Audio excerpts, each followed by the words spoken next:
We are on page 10 of the PDF, Judaism is Not a Democracy. I sent that out last week, but I also attached a copy of it to the email that I sent out. Did everyone receive my email that I sent out in the morning? Yeah, I sent that not through the Google Classroom. I tried email. This way you can have the PDF wherever you normally would use it. You're more than welcome to open that to page 10. We're doing source 8, which is a continuation of Rabbeinu Avraham, the son of the Rambam. If I could recap, for those of you who may not recall everything from last week, or for those who are joining us this week for the first time, Rabbeinu Avraham is the son of the Rambam. And as the son of Maimonides, he gives us insight into a world that is his father's, but also his own. Rabbeinu Avraham is someone who's very dear to me personally, and that's the reason why I felt it's important to start with some of his teachings.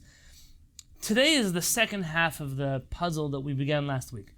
Last week, Rabbeinu Avraham was painting for us this portrait that is Judaism, and we don't always see this two-dimension Judaism that other people may neglect to pick up on, and that is, there is a common road, a derech ha'am, and common doesn't mean for commoners.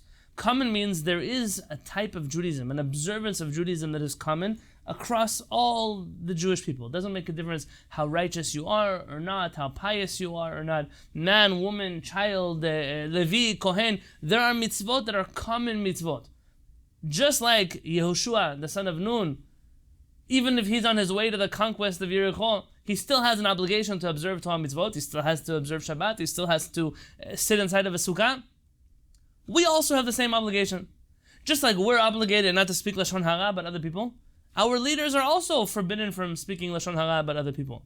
This is called a common road, not because it's so common, but because it's the common denominator among all of us. And it's called the path that is revealed, says Rabbeinu Avraham, because a revealed path means it's explicitly mentioned inside of the Torah.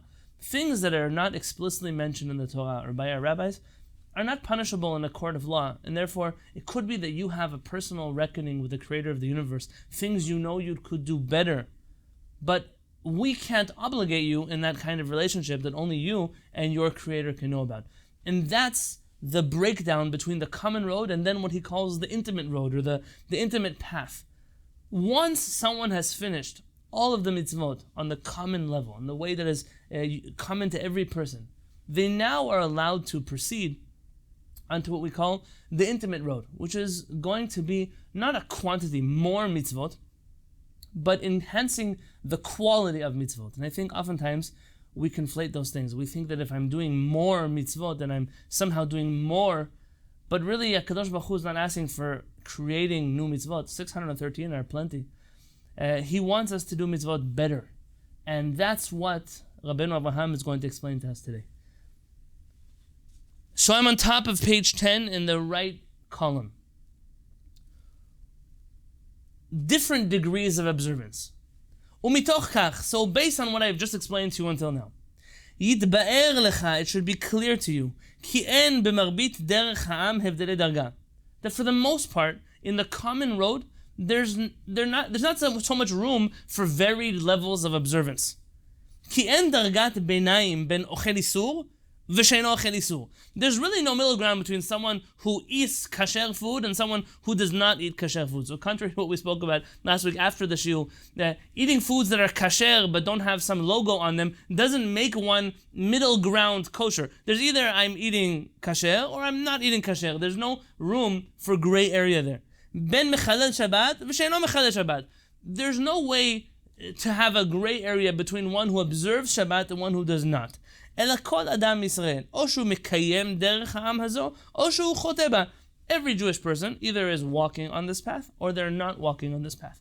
And that's a simple understanding of the common road.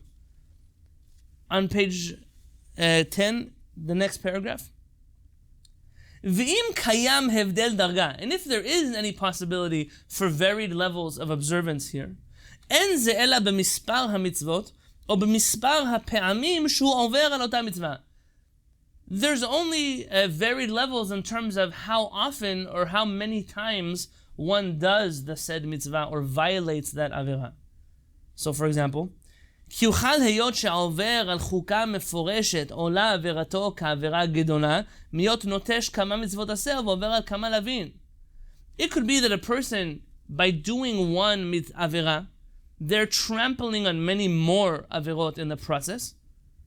But a person who does something wrong in the other direction, חטאתו פחותה, היות ומצוות תעשה ולא תעשה, שעובר עליהן מספרן מועט יותר.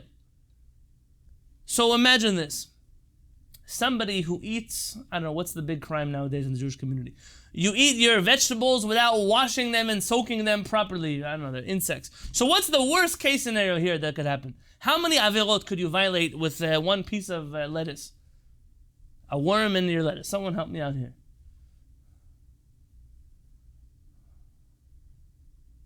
They don't send those. Are there quite a few lavin? There are quite a few lavin. There are. That's right. So I guess more to get some of those scary posters that are meant to intimidate. How many lavin exactly? Do you know? 5, 7. 32. That's it. 30. How'd you get to 32?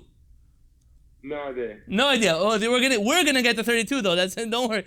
So let's say you eat a piece of lettuce with a worm in it, a fly. I don't know. 5 lavin, 7 lavin. Now, what if you speak unkindly towards someone who's a convert to Judaism? I don't know, you decide you're part of some extra special Jewish community that doesn't like people who have dedicated their life to pursuing the Jewish dream. So how many averot is a person guilty of when they speak unkindly to such a person? Anyone know? That's also an issue as well. You've got to be welcoming to the ger. You can't oppress the ger. There's also a number of lavin. There's a number of them. Do you know how many? Sorry, not the. So go ahead. Okay, that's good. Don't worry. So who said 36? Leon. Leon, hi, how are you? So 36, you're right. There's a machloket. There are some who say 46. So either 36 or 46. Now it doesn't mean that because a person does one, they should now eat all the bugs in the world. That's not the way this works. But the Rabbeinu Avraham is telling us that when you're weighing mitzvot and averot, this is a possible varied degree of observance. One is violating 6 averot, while another person is violating 36 averot. So to quantify them that way is possible. וכן יוכל להיות ששניים חוטאים בהתנהגות אחת ויש ביניהם הבדל דרגה ביחס מספר פעמים. It could be that 2 people are doing the same avirah, the same thing wrong, but they're each doing it a different amount of times.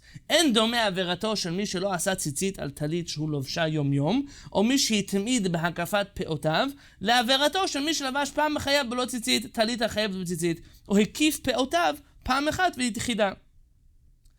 Says Rabbeinu Avraham, he's mentioning 2 different prohibitions. So the first would be not to not wear tzitzit, but to wear a 4-cornered garment that is obligated in tzitzit. Does a person have to wear tzitzit? Do you have an obligation to put on tzitzit? No. According to you've got only on a 4-cornered garment. So when you wear a 4-cornered garment, you're obligated to put tzitzit on. If you don't wear a 4-cornered garment, then you don't have to wear tzitzit. You should know that in many, many, many kilot, Sephardim and Ashkenazim, Jews didn't wear tzitzit. You wore a talit when you prayed, and that was it. Tzitzit every day. By the way, the tzitziot that we wear today, these tzitziot, according to some opinions, are not even large enough to be considered kasher tzitzit. But let's pretend that the little things we wear count for something. A person who would wear a 4-cornered garment without putting tzitzit on them, particularly a man here, would be guilty of wearing a clothing that doesn't have tzitzit on it. Or, what do you say, hakafat pe'at harosh, removing one's corners of their beard. So the places where, according to halakha, it would be forbidden to shave with a razor. So someone who does that once is different than someone who does that 100 times. The avirah is the same. It's the quantity, how much avirah they do, which is going to be different. Says Rabbeinu Avraham, in this sense, there are different levels in observance on the common road. That which I told you, that in the majority of mitzvot on the common path, there is no real difference. The key word here is in most areas, not in all areas, in most areas. כי מצוות יראה ומצוות אהבה ומצוות עבודת הלב הן מצוות כלליות ויש בהן כידוע דירוג גדול. The obligation to love Hashem, the obligation to be in awe of Hashem, to fear Hashem, the obligation of serving HaKadosh Baruch Hu in one's heart, that's a tefillah, their connection with HaKadosh Baruch Hu.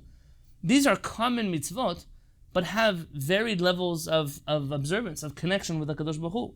כי תחילתן משותפת לכל אדם, וסופן הוא תכלית שתי הדרכים, דרך העם ודרך היחיד.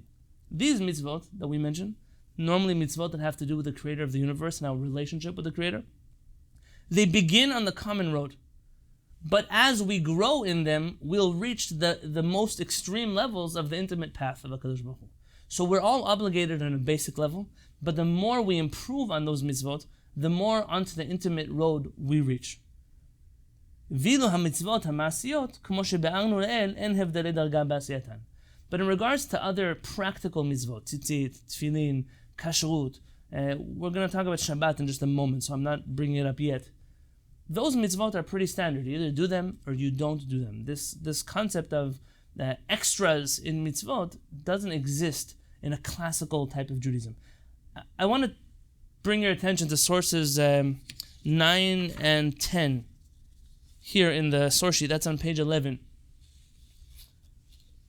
The Rambam himself talks about mitzvot of loving Hashem, of being in awe of Hashem, being aware of Hashem. And the Rambam has a ground level, at least a common place where a person has to start with. If you look at source 9, what is the path to loving Hashem and to being in awe of Hashem? At that moment when a person ponders the works of HaKadosh Baruch Hu, His great and wonderful creatures, and you see in the creation the wisdom of the Creator, there's no way to even explain, to value HaKadosh Baruch Hu's greatness. Immediately when a person recognizes the greatness of the Creator from the world that we're observing, immediately a person is overcome with the feeling, the need, the desire to know HaKadosh Baruch Hu. כמו שאמר David, like King David says, צמאה נפשי לאלוהים לאל חי. My soul yearns for HaKadosh Baruch Hu. It's a real feeling. I've discovered the greatness, I now want to know it. I want to become familiar with it. וכשמתחשב בדברים האלו עצמן, מיד הוא נרתע לאחריו. And immediately when a person begins thinking about this love of HaKadosh Baruch Hu, they immediately get filled with another emotion as well. ויפחד, it's fear. יודע שהוא בריאה קטנה, שפלה, אפלה, עומדת בדעת קלה, מעוטה לפני תמים דעות. At the same time that we recognize HaKadosh Baruch Hu's greatness, we're overcome with a, not insignificance, I wouldn't use that word, with an overwhelming feeling of how awesome HaKadosh Baruch Hu is, and how small we might be in comparison to the greatness of HaKadosh Baruch Hu. I'm not promoting here a self-deprecating type of Judaism, but it's understanding, we say Slichot, in a few months we're going to come to Beit Knesset, the Sfaradim, a little bit sooner than the Ashkenazim. And we're going to sing songs to HaKadosh Baruch Hu. בן אדם עליך נרדם, קום קרא בתחנונים. HaKadosh Baruch Hu, I'm so small, I'm calling out to you. בזוכי על משכבי, זדון ליבי ושמם. I'm laying in my bed at night, and I'm overcome with emotion as to how much I have messed up in my life, but I want to fix that. Ahava and Yirah are two sides of a coin that come to a person when they recognize HaKadosh Baruch Hu. What is the limit to love and awe of Hashem? There's no limit. You have to start somewhere. This is the basic level, says Rabbeinu Harambam, the basic level of having a relationship with HaKadosh Baruch Hu. But every person is given the ability to enhance that relationship. And in that regard, these mitzvot share both a place in the common road and a place in the intimate road. Does that make sense so far? Yes. With your permission, I'd like to then talk about the next subject here. Vasher lederech hayachid. So we're back on page 10, in the middle of the right column. And regarding that common road, הנה רחבים תחומיה עד מאוד, ורחוקים זה מזה כרחוק מזרח ממערב. The intimate road is so broad that it contains so many different extremes, so many different levels and flavors in there. Meaning the difference is infinite. From east to west, as the rabbi is saying, from one side of the world to the other side of the world. ודרגות ההולכים בה רבות הן, and there are different levels of those who are following the same path. אפילו בדבר מצווה אחד, אפילו בפעם יחידה. Two people can be doing the same mitzvah in the same time, in the same place, trying to walk on the same intimate road, and they're experiencing things differently. Mashal. For example, says Rabbeinu Avraham, Lishlosha michasidei Yisrael sheshamru Shabbat echad. 3 of the most righteous of Israel, who all observed Shabbat, not just because they didn't light a fire they're observing Shabbat on a level, on an intimate road. And they're all different. So Harishon, the first one, Hosif an haderech haklalit, he added to the common road, Shmirat Shabbat v'himana'ut michilula. Aside from just observing Shabbat and avoiding violating Shabbat, derech miyuchedet, he's now on a more intimate path. Bechoshvo al tachlit Shabbat, he's thinking about the purpose of Shabbat. Uvidboneno al briat haolam hidbonenut klalit, and he's remembering in a very general sense about the creation of the world. Uvizochol ki hashamayim va'aretz v'chol tzeva'am nivreu b'sheshet yamim. And he recalls that the whole world was created in 6 days of creation. V'lo haya sham kol kadmon rishon, and there was nothing before HaKadosh Baruch Hu created the world. She'en reshit and reshito, there is nothing before the creator of the universe. Zulat haborei talev itgadel asher natan lanu et Shabbat. The only thing that's first is HaKadosh Baruch Hu gave us the Shabbat. Meaning this person, this chassid, this righteous one, is sitting on Shabbat and is spending the entire Shabbat thinking about the purpose of Shabbat, about the fact that HaKadosh Baruch Hu created the world and gave us Shabbat to rest, remembering that HaKadosh Baruch Hu is the first, is the prime cause before all else. This is chassid number 1. So how is chassid number 2 different? V'hashani, here's number 2.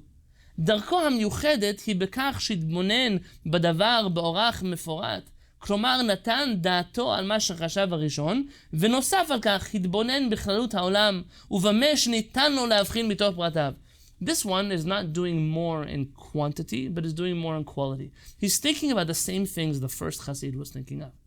But this one is now expanding that. He's delving into all that exists in the world, into the components that he can understand of the world, from the center of the earth until all the way in the heavens. Achel mitabur haaretz, from the belly button of the earth, v'chale behekfo shel galgal hashamayim, until the end of the universe. V'hitbonen al chokhmat haborei yitale bevriat olamo, and he ponders the wisdom of HaKadosh Baruch Hu in the creation of the world. Uferat b'dato ma shenivra b'yom rishon u'v'yom hashini u'v'chol yom mishesh yamim mfurash b'parashat Bereshit, and he expands on the parasha of Bereshit, what was created on day 1, on day 2, the levels of creation which HaKadosh Baruch Hu brought to the world, as is explicitly written in Parashat Bereshit. So that's Chassid 1 and Chassid 2. You now have the final Chassid. Chassid number 3, says Rabbeinu Avraham. So this is the top left of page 10 in the left column. Vashlishi, the third one. Darko hamiyuchedet bekach. His special way is shehidbonen b'chol ma shehidbonen bo hasheni. He does everything the second one does. V'nosaf al ele, but on top of that, העמיק חקר והגות עד שנתעלה למעלת הקדושה האמיתית. But he becomes so involved in what we might call, Rabbeinu Avraham uses the translators use the term of meditation later on. But don't think of some simple-minded meditation, mumbling some words. This is a deep intellectual meditation. Until he reaches a place of true kedusha. That's a wording that he uses. True kedusha. If you look later in this book, Hamaspik L'Avdei Hashem, Rabbeinu Avraham has a whole chapter on what he calls hitbodedut. You're going to have to read that outside of what you might know, modern understandings of this word hitbodedut. But Rabbeinu Avraham, maybe you could call it retreat. There's an inner retreat and an outer retreat. They're things that are meant to bring a person to a very deep place of understanding, of connection to HaKadosh Baruch Hu. ושמח בעושהו על שהאיר לו בזיו השכינה כשהוגה בו מוכיח גדולתו מתוך גדולת מעשיו. This, he will find bliss in his maker, and his sublime light of Hashem enters him. And this happens when he meditates on HaKadosh Baruch Hu and discovers his greatness through the greatness of his works. ומבין את רוממות הזיקה השכלית והמצוותית בינו ובין קונו. And he will understand the profound bonds with God generated by the intellect in the Torah. And this awareness, כמו שהייתה כוונת הבורא יתעלה בשעות השבת. And this was the awareness the creator of the universe wanted us to reach when we observe Shabbat. שנאמר, like it says, בני ובין בני ישראל אות ידעונם. This Shabbat is a sign, it's a covenant between myself and the Jewish people. וממעט בכל מה שמתיש את הזיקה הזאת. And this person avoids on Shabbat doing anything which calms down this fiery connection with the Kadosh Baruch Hu.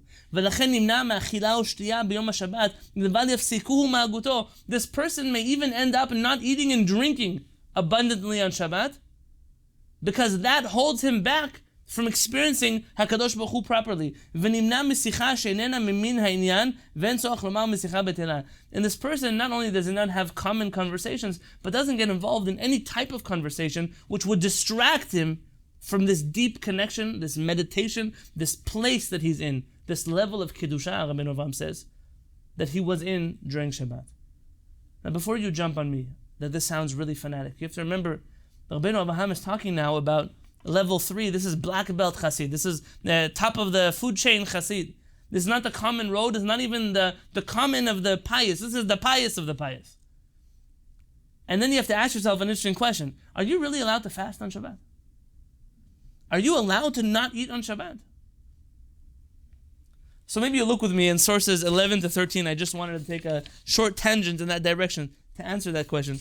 In source 11, that's on the bottom of page 11 and the top of page 12 if you're looking for the English. The Rambam writes in his Mishneh Torah, the Laws of Shabbat, chapter 30, Ezehu oneg, how do you delight in Shabbat? What does that mean? There's a commandment. It's an obligation. So in what do you delight in Shabbat? This is what our Chachamim say. שצריך לתקן תבשיל שמן ביותר ומשקה מבוסם לשבת הכל לפי ממונו של אדם. The sages say that you have to prepare fatty, rich foods and fragrant beverages for Shabbat. וכל המרבה, at the top of page 12. וכל המרבה בהוצאת שבת ובתיקון מאכלים רבים וטובים הרי זה משובח. And the more food you prepare, beautiful food for Shabbat, the more praiseworthy you are. Some people are really strict about this. They prepare, my grandmother, Aleh Shalom, Hashem should bless her soul. When we would come to her house for Shabbat, it was like a competition. Which one of my aunts could make more salads before Shabbat? So you have 15 salads, 30 salads. I'm not if you think I'm exaggerating. You look at a table and there's no room to put anything else down on the table. You don't eat like that on Thursday. Why like that on Friday? Shabbat is something different. Now, if anyone actually eats all that food, it's a different question. But to honor Shabbat by preparing special food for Shabbat. So much so, says the Rambam, the only time you don't have to make so much food is if you're going to have to borrow money from other people for Shabbat. So if you reach a place where you're hurting yourself financially on Shabbat, that's not where you're supposed to go. But aside from that, when within your means, you're supposed to enjoy Shabbat with food, with drink. And that's why the Rambam in source 12 says the next thing. Asur lihitanot. It's forbidden to fast. V'lizok, or to cry, scream, litchanen, and to beg, ולבקש רחמים בשבת, to pray for things on Shabbat. ואפילו בצרה מן הצרות שהציבור מתעניין ומתריעין עליהן, אין מתעניין ולא מתריעין בשבת. Even if there's a tragedy happening to the Jewish people, Shabbat is Shabbat. We don't take a break from Shabbat to cry, to mourn, to say selichot. We don't do any of those things in Shabbat. ולא בימים טובים, not on holidays either. So you're not allowed to fast on Shabbat according to the Rambam.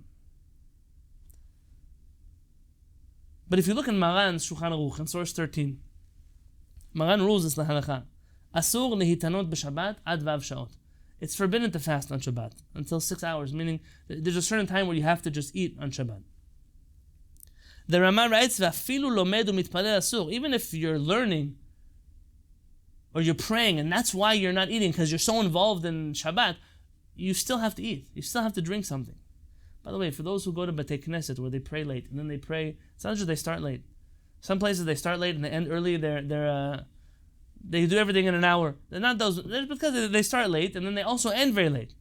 You can be in a Batei Knesset till 2 o'clock in the afternoon.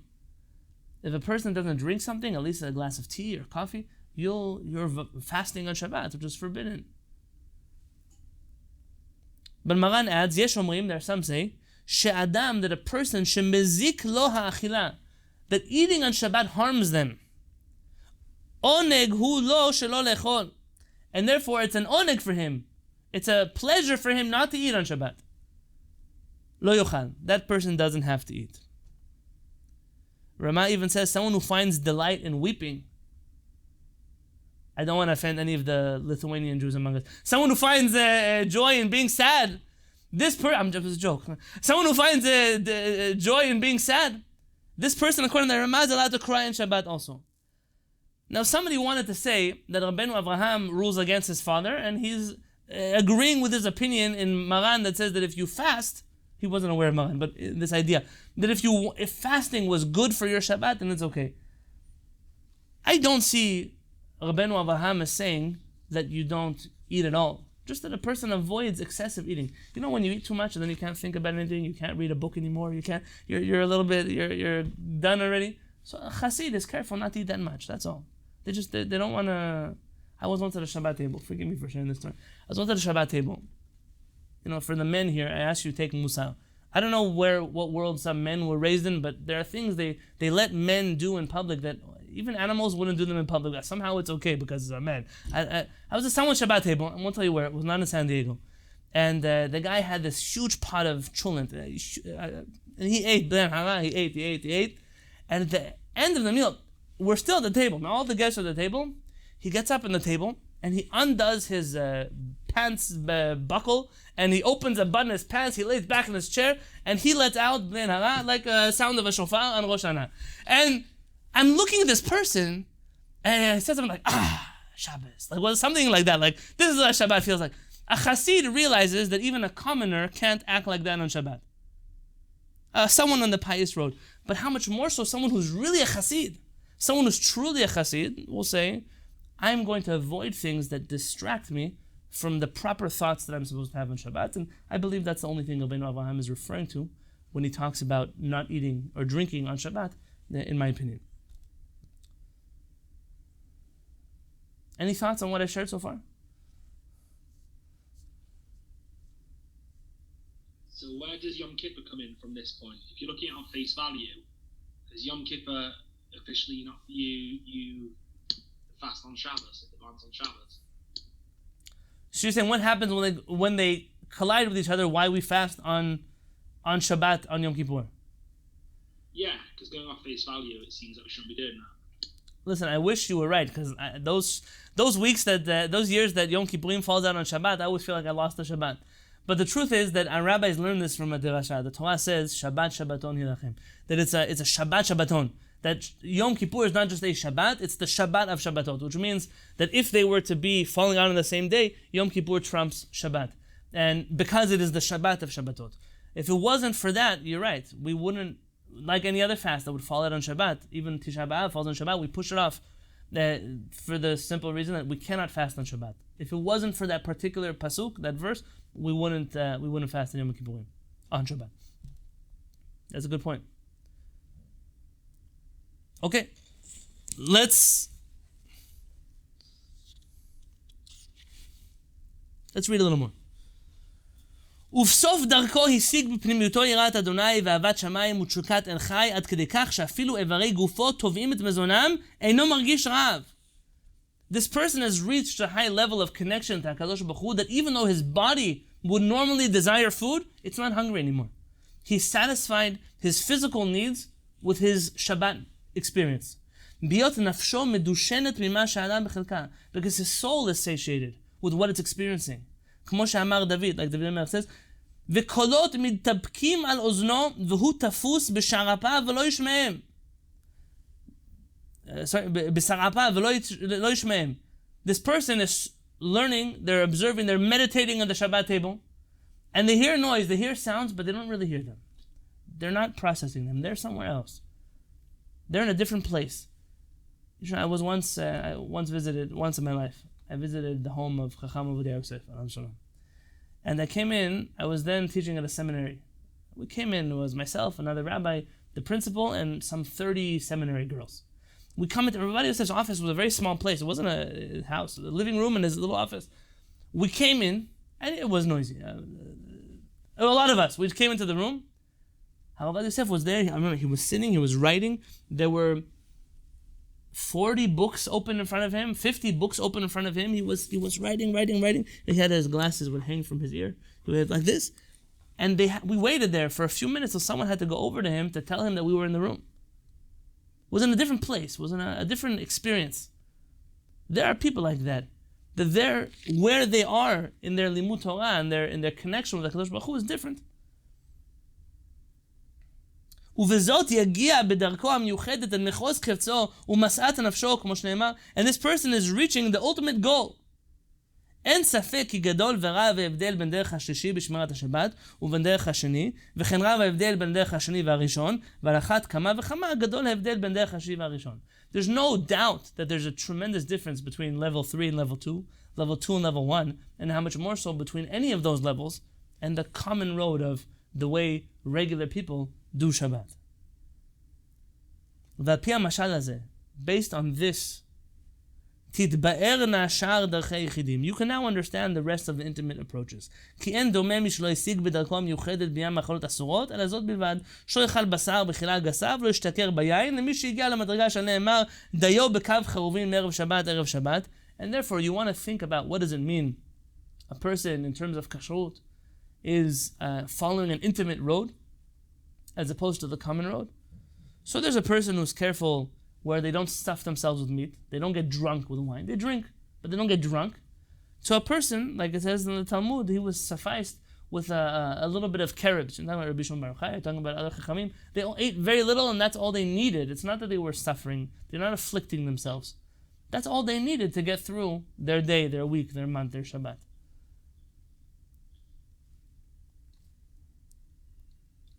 Someone saying something? Because I heard someone unmute the microphone. Oh, it might have been me. Oh, that's okay. I'm sorry, late. No, please. Well, I'm so happy you're here. V'hu hadin. This is the same.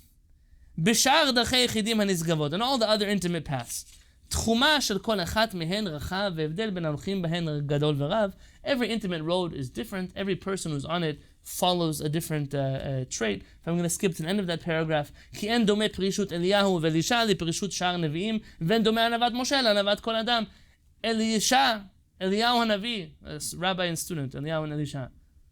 You can't compare the way they abstained from the world to the way other people were abstinent from the world, and you can't compare the humility of Moshe Rabbeinu, that the Torah says about him that Moshe was the most humble of all men, to the humility of other people. You know, once it happened to me once, I was by the Levaya, the funeral of my rabbi's mother, Harav Peretz's mother. And one of the eulogizers, the Maspidim, a rabbi, he got up to the microphone. He started saying about her all these things. You know, she was righteous like our mother Sarah. She prayed like our mother Hannah. She was a warrior like our mother Devorah. She was saying all these things. And I remember Harav Peretz stood up and he took away the microphone from this rabbi. He said, please sit in your chair. Now, Harav Peretz's mother was a tzaddiket, so what is he so upset about? He said, my mother is in Olam Haemet. She's in a real world now. There's no lies over there. She doesn't need you to lie for her. Sarah Imenu can be Sarah Imenu, and my mother can be righteous without being like Sarah Imenu. My mother was not a warrior like Devorah was. She didn't go to battle and lead the Jewish people. Why do you have to lie about her and say such a thing? Every person has their own level, their own place. Say that my mother was righteous like my mother was righteous. Say she was a warrior like my mother was a warrior. Speak the truth. A person's in the world of truth. You can say the truth. You can't compare people on the intimate road. But you can say there are different levels, unlike the common road, which doesn't have room for such levels. I want to skip now to the next section of Rabbeinu Avraham ben Rambam. And this is really where all of what we were doing both today and last week was headed towards. Where I really wanted to get out of this piece of Rabbeinu Avraham ben Rambam. But unless we had first internalized this concept, that there is a common road and there is an intimate road, it wouldn't be possible for me to explain the next part, because we've all been raised in a type of Judaism which isn't aware of the hierarchy between the common road and the intimate road. And because of that, I asked if you join me on page 13 in source 14. So page 13, source 14.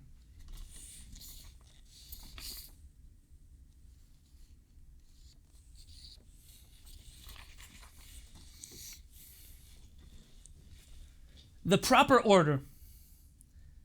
So now you have a common road. You have an intimate road. We're used to living a life, forget in the Jewish world. Most people who are hard workers and who strive for excellence, they're always trying to do more. They're motivated. Motivated people are motivated to always do and do and do and do. And when people tell us, hey, slow down, you're not allowed to do that. It's not for you. You're not in that level. You haven't unlocked that level of the game yet. You're not allowed. You're not eligible. Whatever, we immediately get this reaction, well, I'm going to do it anyways. And you're living in a Judaism of people who learn improperly about how they should observe Torah mitzvot because they're always trying to unlock levels that they're not cut out for. I remember once having a conversation with a certain, my wife, I shared with you, she's from a Hasidic home. So Baruch Hashem, in my house, we have many visitors from different Hasidic dynasties all over the place. And I had a very important guest once who was in my home. We had this conversation. And he was telling me how his Rebbe does this and does that, and he wants to be like that. I told him something. I just have a simple question. I'm just a peasant from the outside of the community. Who is your Rebbe to you? What is he? Hey, Daniel, you're going to have to forgive me. There's nothing horizontal about this. My Rebbe is like almost God incarnate. Okay? I mean, this is a person who, he's the messenger between me and the creator of the universe. I just look at the way he eats his food and I meditate on that, all kinds of things. We were discussing the importance of Tish and such things. And I said, well, let me ask you this question. If what you're telling me is true, so aren't you at least embarrassed on some level to be imitating your grand master? You're doing things you don't understand. You're doing things that you're not on the level of doing just because you're like a monkey imitating somebody else. You're a parrot who speaks but doesn't understand anything it's speaking. If your rabbi is really that great, then don't you think he deserves that? He should be the one doing that, and I'm just a regular person. I never thought about it that way. I once had a conversation with someone else from a different group, and I said, listen, if the book of Jewish mysticism that you're so obsessed with, it's the secret of the universe, it's the greatest work ever given to humanity, don't you think that when someone just walks off the street into the Jewish community, that you wouldn't hand them that book first? If that's the deepest secrets of the universe, if that's the what our rabbis lived their whole life for, don't you think you start at least with the ABC first? Maybe teach someone how to read Hebrew, maybe a little bit of that book we call the Tanakh, a little bit, just a few basic chapters of it. Maybe teach someone some halakha, and then you can teach. But don't you think you're doing a disservice to your great tzaddik who wrote this work by just peddling those teachings to anybody who wants them? Isn't the problem this idea of a progression of levels part of the problem? You know, if you spend your whole time arguing about whether somebody's on this level or somebody's that level, you can say to this Hasidic fellow, well, this guy, your Rebbe's a Gilgul of this fella, and he's on a higher madrega than you, and you're not a Gilgul of that person, you're a Gilgul of this person. There's lots of ways you can rationalize it, but fundamentally, the problem is that there is this idea of levels and leveling up and moving up by learning more things, not necessarily learning more things that are right for you, that are challenging for you, but that everybody is on the same staircase, and that's mad. No other form of pedagogy maintains this, except religious pedagogies, which say this sort of thing. And it's not just us, by the way. Plenty of other people, same argument about, I'm not on that level, so, I've got to get to that level. We've all got to get to that level. And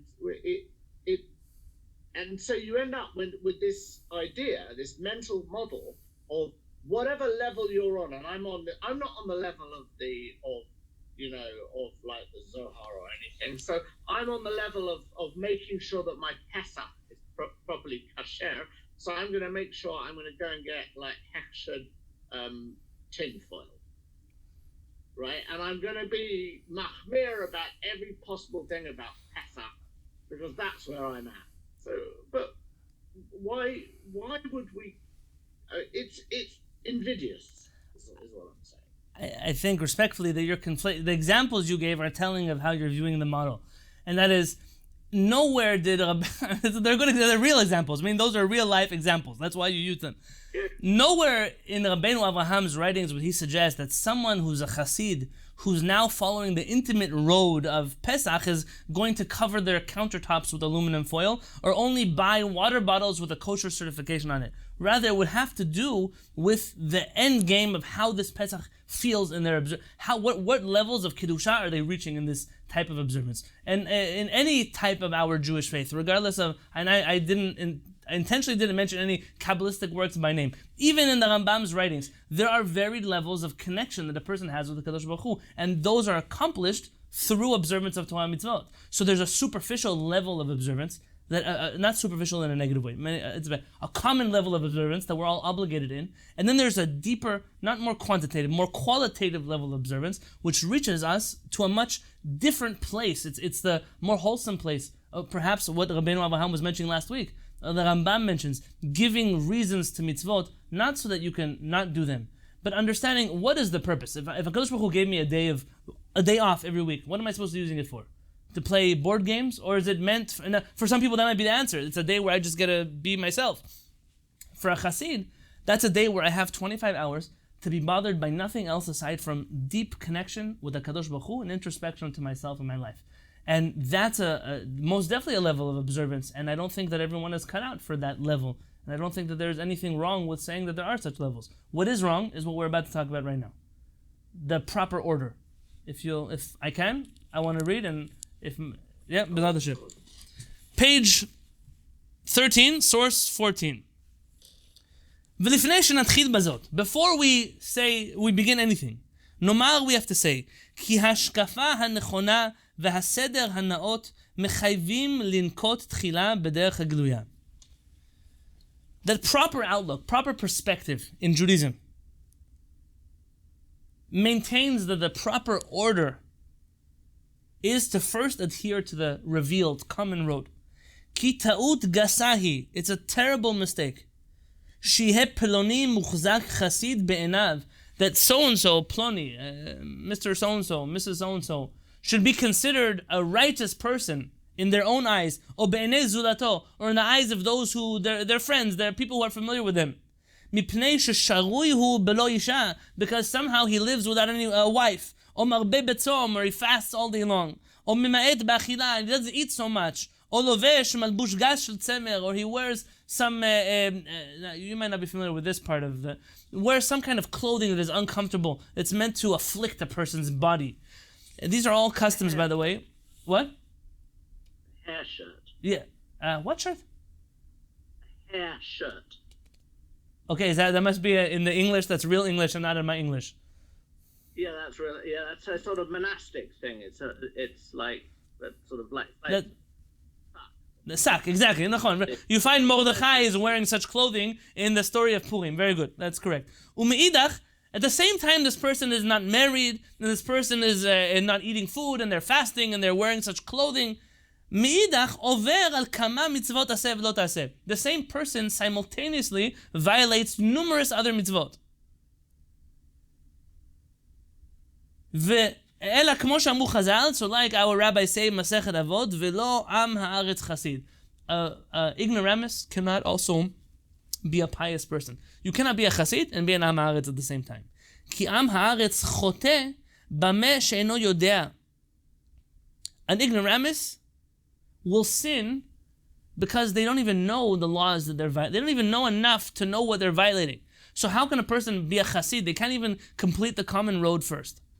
But I once heard from Rabbi Yosef Temner, alav shalom, from his father, Rabbi Yitzchak Temner, alav shalom. When a person violates Shabbat by accident, they did something, I don't know, they lit a barbecue by accident, it happened with their elbow, I don't know, something happened on Shabbat, that they violated it. Is the person guilty of violating Shabbat? It was an accident. They didn't know. That person is not guilty for violating something they didn't know. But they still have to bring a korban chatat. They still have to bring for lack of a better word, a sin offering to the Beit HaMikdash. If they're not guilty of violating Shabbat, so which chet are they guilty of?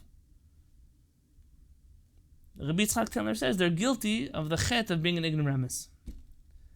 A person has an obligation to not be ignorant, has an obligation to be a learned person. It doesn't make a difference where you are or who you are or what. You have an obligation to know. What you do is already up to you. But to learn, to know, to understand the things that you do. A person who doesn't know can't possibly be pious if they don't do the things they need to do already on the common road. Vim niv'ar hu midat, mashma she'avar al mitzvah talmud Torah, shehi min hamitzvot hayoter chashuvot. And if a person is ignorant, then they've also violated the prohibition of the obligation of learning Torah, which means there's no way they can be pious if they are still guilty of not learning Torah. So here Rabbeinu Avraham is telling us, the person who, I'm going to use the examples given before, goes out of their way before Pesach only to buy bottled water that has special supervision on it, and they cover their countertops and their toilets and everything with aluminum foil, and they think, wow, look at me, I'm a hero of Am Yisrael, and then this person speaks Lashon Hara about anybody, not about you, about anybody. Or this person is hurtful to their wife or to their husband, to their child. Or this person wastes opportunities of limud Torah. They don't spend time learning Torah. Or this person, you make a list. You want to make a list of all the 613 mitzvot? Find one of them this person doesn't do. If a person violates one of the mitzvot, whether intentionally or unintentionally, on the common road, says Rabbeinu Avraham, they have no business and no permission to find themselves on a pious path. Hear what I just said? A person who violates one of the 613 mitzvot, one, has no permission to use the words, well, I'm machmir about something. I borrow that term. You don't have the right. How you don't keep all of the 630, or let's say, from the 630 mitzvot, all that you can keep today, possibly, that you can keep today. If there's one of them that a person is deficient in, and the most likely one that they're deficient in is sticking their tongue out at you, and telling you that they're better than you, that's already an avera on many different levels, then already that person has disqualified themselves from any permission to proceed on the intimate path. They haven't finished the common road. How much more so if a person is an ignoramus? So you're a Talmid Chacham. Someone comes to your home. All of a sudden they can't eat food in your home. Why? Because you follow the Shulchan Aruch, you follow the Rambam, you rule halakha the way you've been doing it for thousands of years. They can't do it. You're an Am Haaretz. Accept the fact that you're an Am Haaretz, and don't you dare come to someone else's house and not eat their food. What right do you have to be on an intimate road of chumrot when you don't yet follow the common road? It sounds harsh? Well, welcome to the family of the Rambam. It's not always so nice. Judaism is not a democracy. You can't pick and choose whatever you want to do.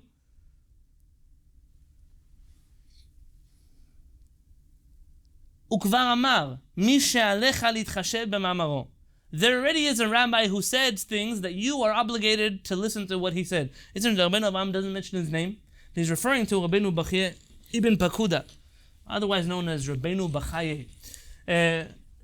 He writes in his book, Chovat HaLevavot, let me pull up a source for you here. It's on source 16. Look in source 16.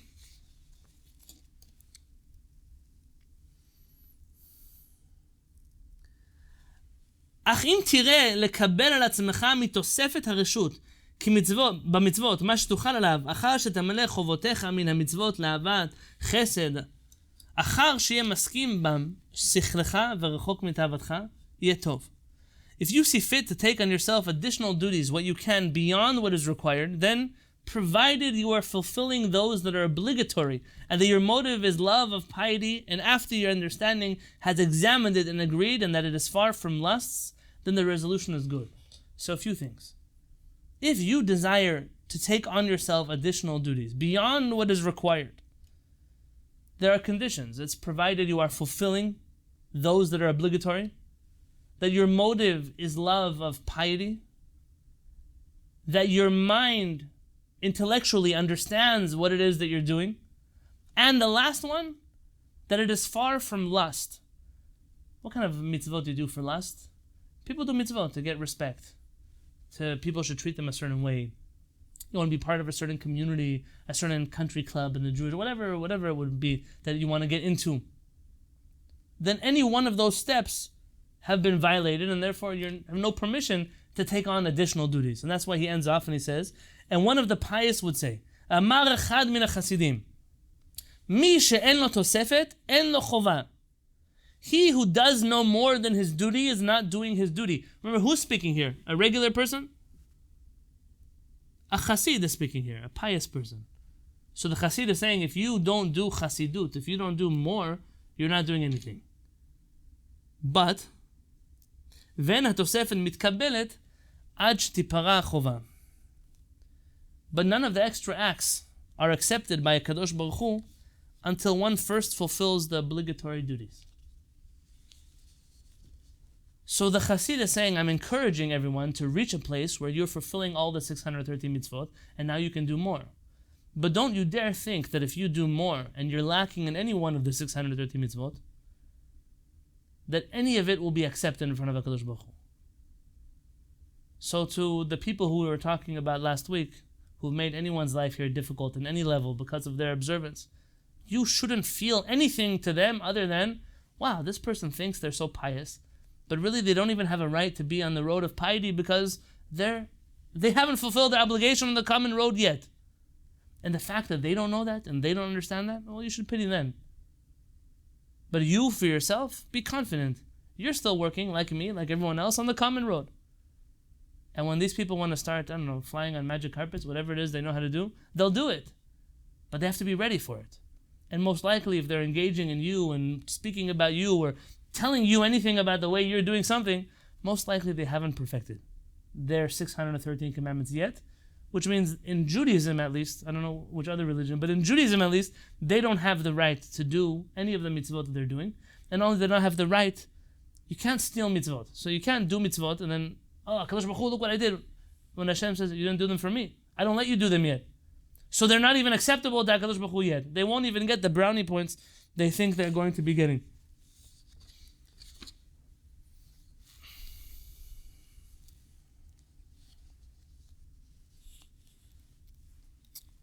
So we're back in source 14. ובכן, and therefore, אם נושא אתה את נפשך למעלת יחידי סגולה ולהליכה בדרכי השם המיוחדות, דרכי חסידי ישראל ובני הנביאים, if you aspire, I think I skipped an entire paragraph.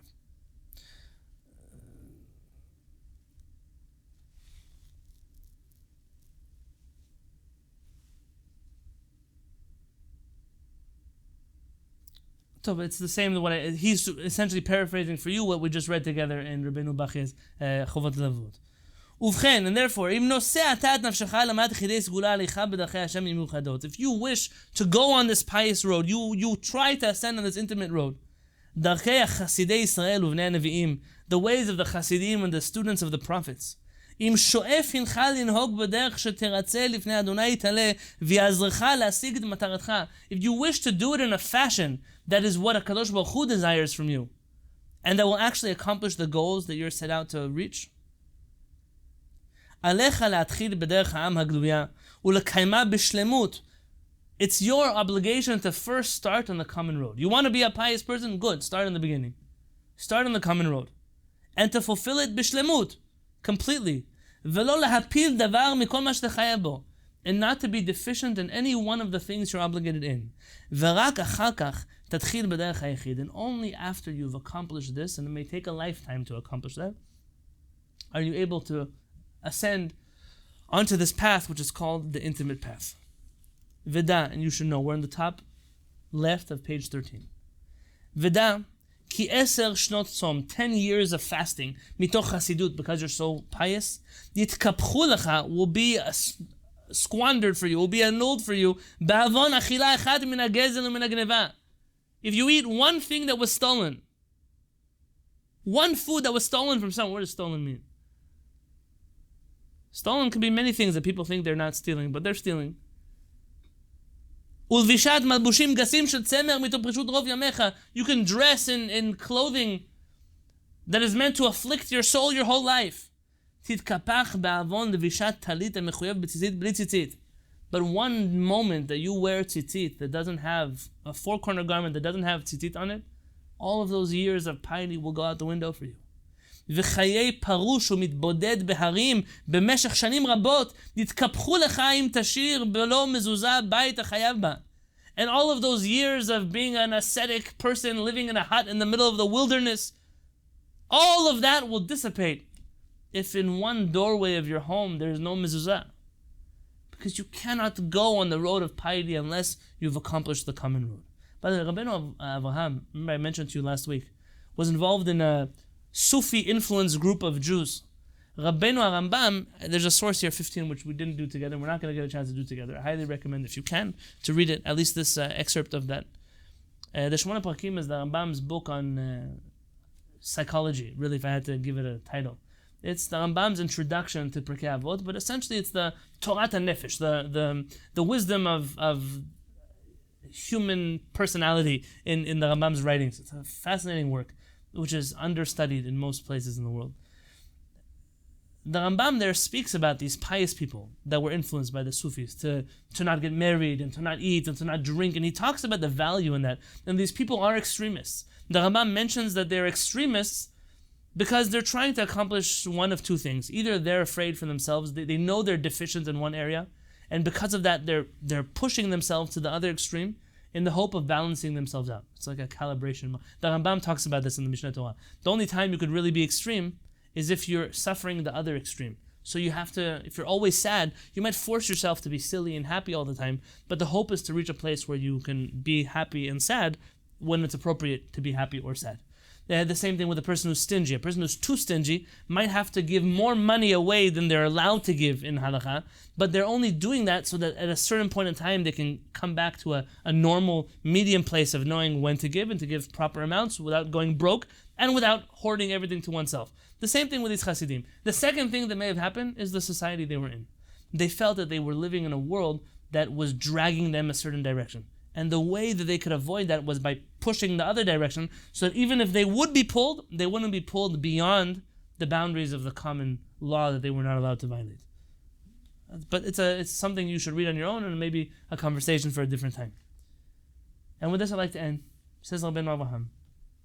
V'chen ra'inu, we saw with our own eyes, Gdolei Chasidei Yisrael, the giants of Israel, the pious ones. Mityarim mipnei ha'avon, they were always in fear of violating the common road. These were pious people. Uchdei lihinatzel mimeno, and in order to save themselves from this problem, Mistaim bechol minei tachbulot shechitzoniutan mechoeret, ach pnimiutan kni'a leratzon Hashem. They would employ all kinds of tactics that outwardly might even seem repulsive, or they sound like something you wouldn't appreciate. But inwardly, if you understood them, you'd realize how precious they were to HaKadosh Baruch Hu. The example that he's going to give is not so politically correct in the climate that we're in, but it's an important one. If one is willing to put aside their biases and the things they think in the world and what they've been told and the negative things they may have experienced in different areas, to understand a very unique relationship between two people. It's not common today, and I'm not sharing with you whether it is or not a value, but this is an interesting place. V'chen matzinu ba'Abba Chilkiah. We find by Abba Chilkiah, sheben beno shel Choni HaMa'agel. By the way, some books actually say Choni HaMa'agal. It's a question what his real name was. Alav v'shalom haya v'higia lema'ala shekazot. He was the grandson of Choni HaMa'agel. You remember the famous Choni who would pray for rain? That he was such a pious person. שבשנות בצורת עמדו הוא ואשתו בתפילה על מטר ונענו. That him and his wife were so pious as a team. They worked together. And they, when the people needed rain, they would pray together, and whatever these two people, this couple prayed for, that's what would happen. וכשהגיע לעיר, יצא אשתו מקושטת לקראתו. And whenever he would come home, whenever he would approach his home from work in the field, most likely, his wife would always come out to greet him, dressed up in very fancy clothing, always with makeup and earrings and jewelry. And she would always be dressed very attractively for him. And the Chachamim were a little bit confused. The Chachamim said, listen, it's pretty unusual. Why does your wife always come out to greet you like this? And he says, כדי שלא אתן עיניי באישה אחרת, כמפורש בתלמוד. He said, because she wants to ensure that I don't think about any other woman in the world. I only think about her. I asked you already in the beginning to put aside anything that initially comes to mind when you hear the story. And instead of thinking about it the way that maybe people today would think about the story, this is clearly a team, a couple that prays to HaKadosh Baruch Hu together. Abba Chilkiah does not get answered alone. Neither does his wife. These are two people who are involved in some very radical relationship with HaKadosh Baruch Hu and with themselves. And part of what they're caring for about each other is also to care for things that maybe today we don't tell people they have to care about. How many times do couples come to my wife and I, for example, they talk about problems, talk about this, talk about that, And you have to tell somebody, hey, you know that your spouse is a human being. I know some might think they're amazing, but your spouse is a human being with human struggles. And part of our commitment to each other is to be there for each other in those human struggles, to help alleviate whatever we can in those human struggles, whatever we are willing to also. I don't have to trample my dignity because someone has problems. On the other hand, if I'm radically connected with somebody, then their problems are my problems, and my problems are their problems. And Abba Chilkiah's wife felt that whatever problem he may have, she was a part of. Then it wasn't because we were concerned, or he was concerned, or she was concerned, that such a righteous man would go around and think about other people's wives. אלא אמר כך מפחד יצר הרע וניצחון הדחיפה הטבעית ביום מן הימים, כמו שנאמר, כי ידע יצרנו זכור כי עפר אנחנו, ויפסיק ממעשיו הטובים שהוא עוסק בהם. ולכן עשה כדי כך, כדי שמקרה מקרה יהיה בהיתר ולא חלילה באיסור. He wasn't a person who was prone to looking at other people's wives, but his wife knew that if he would ever slip up on the common road, if he would ever slip up in his sexual purity, that he would lose his rights to be a chassid in the first place. Because he would have now slipped on the common path, so he could never be a pious person. And in order to ensure his piety, she would go out of her way that if any time he was going to slip, it should be with her, to maintain his place on a pious road. The point of the story of Rabbeinu Avraham is not to discuss a relationship between people, but to discuss that a person, even who's so pious, the moment they slip up on something that you and I are obligated in, they lose all standing in the world of piety. Haven efu, and concludes Rabbeinu Avraham in those bold letters. Please understand this principle. Et davar, this principle. Vesigehu, and you should internalize it. Vedan, you should know, כי תנאי הוא בכל מה שאבאר להלן, או שביארו אחרים בשבח הפרישות, ההסתפקות במועט, הענווה וכיוצא באלו.